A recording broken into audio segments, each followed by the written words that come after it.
ঈদুল আজহার আদর্শ ও মূল্যবোধ ধারণ করে ন্যায়ভিত্তিক গণতান্ত্রিক অসাম্প্রদায়িক ও সমৃদ্ধ বাংলাদেশ বিনির্মাণে সবাইকে একসাথে কাজ করার আহ্বান জানিয়েছেন রাষ্ট্রপতি মোহাম্মদ শাহাবুদ্দিন।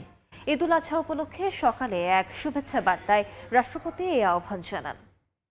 বিভেদ নয় ঐক্য, হিংসা নয় সহমর্মিতা, বৈষম্য নয় সাম্য। ঈদুল আজহার এই মহান আদর্শ ও মূল্যবোধ সবাইকে হৃদয়ে ধারণ করার আহ্বান জানান রাষ্ট্রপ্রধান।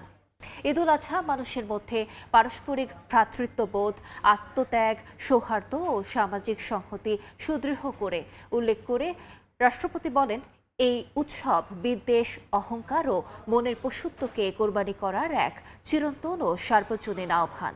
রাষ্ট্রপতি তার বার্তায় সমাজের হতদরিদ্রের পাশে দাঁড়াতে সমর্থবানদের প্রতি আহ্বান জানান।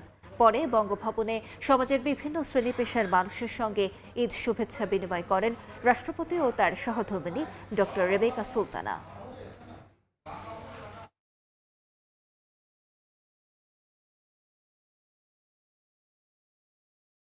পবিত্র ঈদুল আজহার এই মহান আদর্শ ও মূল্যবোধ হৃদয়ে ধারণ করে আসুন আমরা একটি ন্যায়ভিত্তিক, মানবিক, গণতান্ত্রিক, অসাম্প্রদায়িক ও সমৃদ্ধ বাংলাদেশ বিনির্মাণে একযোগে কাজ করি। দেশবাসীর প্রতি আমার বিশেষ অনুরোধ, কুরবানির বর্জ্য দ্রুত ও যথাযথভাবে অপসারণ এবং পরিবেশ পরিচ্ছন্ন রাখতে সংশ্লিষ্ট কর্তৃপক্ষকে সর্বাত্মক সহযোগিতা করুন।